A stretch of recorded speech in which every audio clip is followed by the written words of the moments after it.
Hello student, कैसे हैं आप। चलिए जैसा कि हम पीछे के वीडियो में फिजिक्स की जो बहुत सारे डिस्कशन हम कर चुके हैं, उन डिस्कशंस में हमने जहाँ तक पढ़ा था वो था हमारे पास में स्पीड तक हमने कंप्लीट कर लिया था। स्पीड के बाद आज हम स्टार्ट करेंगे वेलोसिटी। वेलोसिटी में क्या होता है आपके पास वेलोसिटी आप देखेंगे,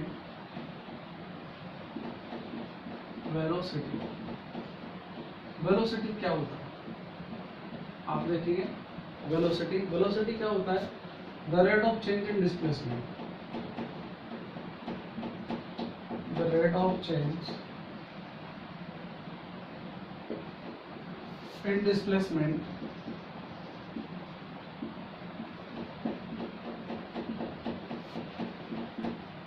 known as velocity।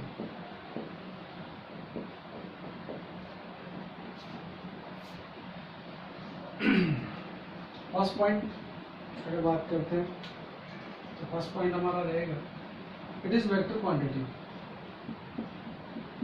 It is a vector quantity.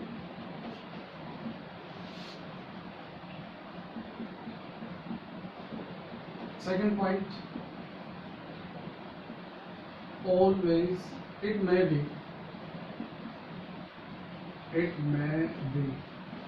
positive, negative, zero। third is unit and dimension formula। unit and dimension formula is same as speed,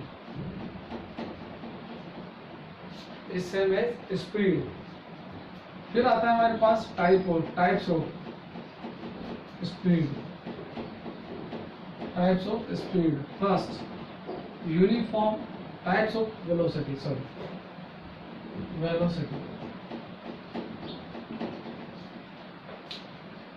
first आता है हमारे पास uniform velocity, second non uniform velocity, third है हमारे पास average velocity, fourth है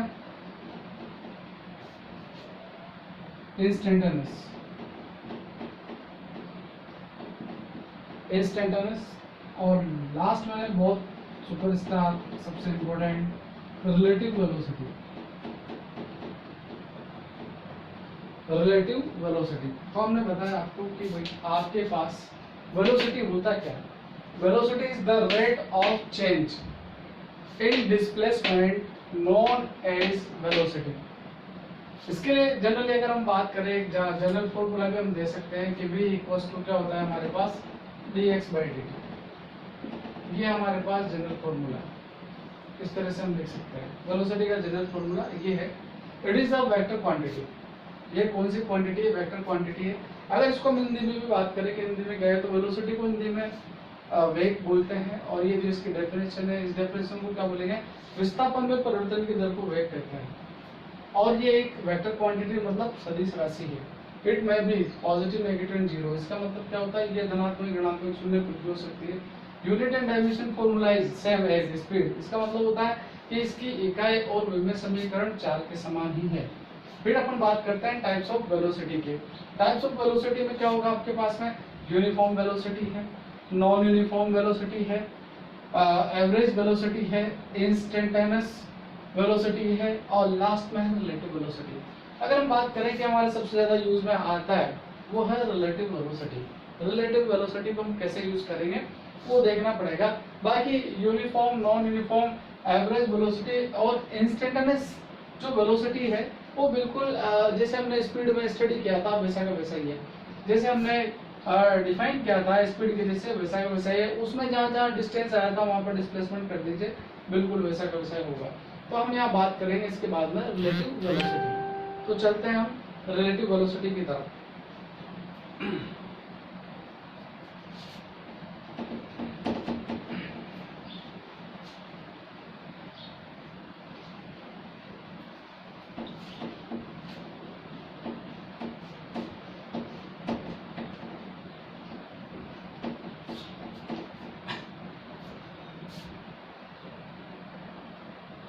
relative velocity, basically relative velocity होता क्या है?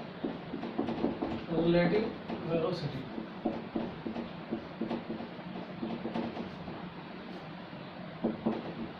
नाम से पता चल रहा है रिलेटिव, रिलेटिव है ये, मतलब एक दूसरे से रिलेशन रखते हैं, इसलिए इसको क्या बोलते हैं अपन? रिलेटिव बोलते हैं। अगर मैं जनरल बात करता हूँ तो मान लेते हैं हमारे पास में ये एक ओरिजिन है और इस ओरिजिन के रेस्पेक्ट में यहाँ पर दो पर्सन है, इस तरह से ये दो पर्सन है, ये v1 स्पीड से मूव कर रहा है, ये v2 स्पीड से मूव कर रहा है। मान लेते हैं हम यहाँ पर प्लस आई डायरेक्शन है, यहाँ पर माइनस आई डायरेक्शन है, प्लस जे है और ये माइनस जे डायरेक्शन है, अज्यूम कर लिया हमने।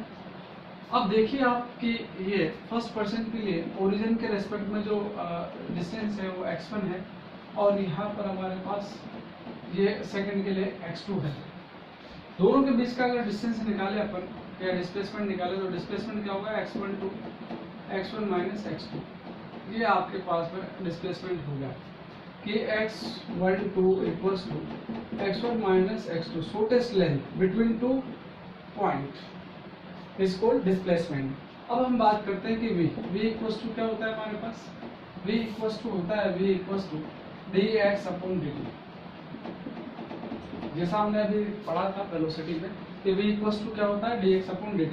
तो v अगर अप्लाई करते हैं इसको 1-2 के लिए तो dy बाई dt x12 और यहाँ पर अप्लाई हो जाएगा dy बाई dt x12 मतलब x1 minus x2। Value put कर दी हमने, ये वाली वैल्यू यहाँ पर जो थी वो पुट कर दी। जैसे पुट करेंगे इसको सेपरेट कर लीजिए, सेपरेट करेंगे तो क्या होगा हमारे पास? x1 माइनस x2 इस तरह से। तो इसको सेपरेट और कीजिए, D x1 minus D Y by D T x2, ये आ गया आपके पास में v1 माइनस के v2 और ये v12, ये हमारे पास रिलेटिव वेलोसिटी। इसको अपन क्या बोलेंगे? Relative velocity of first object with respect to second object. इसको हमने फर्स्ट ऑब्जेक्ट माना है, ये फर्स्ट ऑब्जेक्ट है हमारे पास और ये क्या है? सेकंड ऑब्जेक्ट है। तो relative velocity of first object with respect to second object known as v12 equals to v1 minus v2। यहाँ पर हमने एरो लगा रखा है, ये शो करता है कि ये वेक्टर क्वांटिटी है। तो अब इसके बाद बात करते हैं हम कि अगर मान लीजिए दोनों ऑब्जेक्ट सेम डायरेक्शन में चल रहे हैं, ये अपने पास में v1 और ये v2 सेम डायरेक्शन में चल रहे हैं, तो दोनों के लिए प्लस आई यूज करेंगे। तो v12 v1 माइनस के v2, हम मान लेते हैं यहाँ पर कि v1 की वैल्यू क्या है हमारे पास? अल्फा है और v2 की वैल्यू क्या है हमारे पास? बीटा है, मान लिया आपने। तो अब क्या बोलेंगे? अल्फा आई माइनस बीटा आई, ये क्या हो गया हमारे पास? अल्फा माइनस बीटा आई। फिर बात करते हैं अपन सेकंड, दोनों अपोजिट डायरेक्शन में चल रहे होंगे। मान लेते हैं कि ये प्लस आई में जा रहा है और ये प्लस आई में जा रहा है, ये प्लस आई में जा रहा है और ये माइनस आई में जा रहा है। इसको v1 अज्यूम किया हमने अल्फा और इसको v2 अज्यूम किया हमने बीटा। क्लियर? अब देखिए आप हमारे पास यहाँ पर क्या होगा कि v12 equals to v1 vector minus के v2 वेक्टर रखा हमने। तो जैसे हमने रखा है यहाँ पर, तो यहाँ पर आपके पास क्या जाएगा? अल्फा आई माइनस बीटा माइनस क्या है? माइनस माइनस प्लस हो जाएगा, alpha I plus beta I. Concept is that, what is the concept? Concept is that when two bodies move in same direction, then relative velocity will be the difference of their velocity, and when they move in opposite direction, then the relative velocity will be sum of velocity of two objects like this. तो ये है हमारे पास में क्या, इसको बोलते हैं हम क्या? रिलेटिव वेलोसिटी के बारे में बातचीत कर रहे थे। ये रिलेटिव वेलोसिटी है हमारे पास में। अब इस पे बेस्ड अपन न्यूमेरिकल करेंगे। चलिए थोड़ी देर बाद अपन इस पे न्यूमेरिकल कर लेते हैं।